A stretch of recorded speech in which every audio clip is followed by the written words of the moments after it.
وَنَشْوًا يَتَّخِذُونَ الْقُرْآنَ مَزَامِيرَ، فرمایا کہ لوگ قرآن کے تعلق سے صرف خوبصورت آواز کو ہی سب کچھ سمجھ بیٹھیں گے.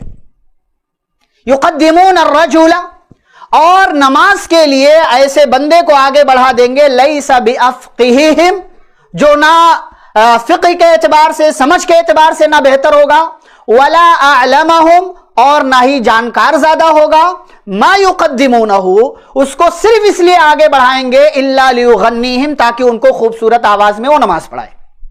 آج ہمارے ہاں اس ملک میں بھی آپ دیکھیں اس کی کثرت ہے. کتنی مساجد آپ چکر لگا لیں، صرف حفاظ کو امام بنا کر کے رکھا ہے لوگوں نے. کیوں؟ اس لیے کہ اس کی آواز اچھی ہے. اور بھی رمضان آ رہا ہے، تراویح کے لیے لوگ تلاش کریں گے کون سی آواز والا، خوبصورت آواز والا. اس کو یاد ہے نہیں یاد ہے، سمجھدار ہے نہیں سمجھدار ہے، فرق نہیں پڑتا. اسی لیے ایسے لوگ جن کی آواز اچھی ہوتی ہے لیکن ان کے ہاں سمجھ نہیں ہے، وہ قرآن کا ترجمہ نہیں سمجھ پا رہے ہیں، قرآن کے اندر غور و فکر کرنے کی صلاحیت، صرف حافظ ہیں وہ. اسی لیے جب وہ نماز پڑھاتے ہیں تو ایسی جگہ سے شروع کرتے ہیں جہاں سے نہیں کرنا چاہیے، ایسی جگہ ختم کرتے ہیں جہاں نہیں ختم کرنا چاہیے. بیچ سے کوئی واقعہ چل رہا ہے، بیچ سے پڑھنا شروع کر دیتے ہیں، اور جہاں بات نہیں ختم ہو رہی ہے وہاں پر آیت کو ختم کر کے رکوع میں چلے جاتے ہیں، اور پھر اس کے بعد ان کی نماز بھی ختم ہو جاتی ہے.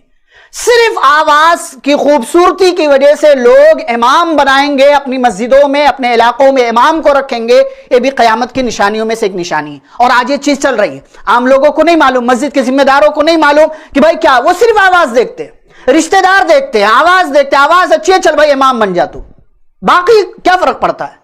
حالانکہ نبی صلی اللہ علیہ وسلم نے حدیث میں جو بیان کیا ہے کہ امام کیسا ہونا چاہیے کہ جو قرآن کا جانکار ہو اور وہ اس کے اندر غور و فکر کرنے والے، یعنی اس کو قرآن کی سمجھ ہو کہ قرآن میں اللہ تعالیٰ کیا کہہ رہا ہے. اس لیے کہ جب امام جو قرآن سمجھنے والا ہوگا، جب وہ قرآن سمجھ کر کے امامت کرے گا، پڑھائے گا، تو اس کی آواز میں ایک طرح کا جو ہے اثر ہوگا، لوگ محبت سے سنیں گے. گرچہ اس کی آواز اتنی خوبصورت نہیں ہے کہ آپ جو ہے ایک دم پوری توجہ کے ساتھ اس کو سنیں، لیکن جب وہ اپنے انداز میں، اپنی آواز میں قرآن کو سمجھ کر پڑھے گا تو ایسی صورت میں وہ اس کی تلاوت جو ہے لوگوں کے لیے فائدہ مند ہوگی. لیکن آج ہمارے ہاں مسئلہ الٹا ہو چکا ہے.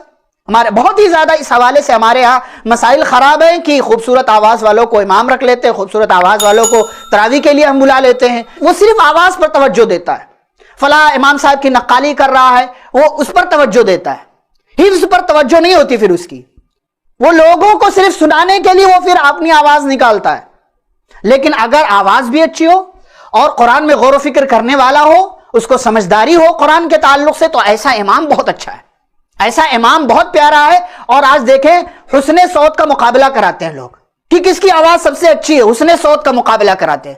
کبھی تدبر قرآن کا کمپٹیشن کرایا، مقابلہ کرایا لوگوں نے؟ تدبر قرآن میں غور و فکر، کیا اس سے معنی سمجھ میں آ رہا ہے؟ حسن صوت کے بہت سارے کمپٹیشن اور مقابلے ہوتے ہیں، لیکن جو ہے تدبر قرآن میں کون زیادہ سمجھ رکھتا ہے، قرآن کے تعلق سے کس کی بیداری ہے، اس کے مقابلے بہت کم شاذ و نادر آپ کہیں دیکھیں گے تو دیکھیں گے.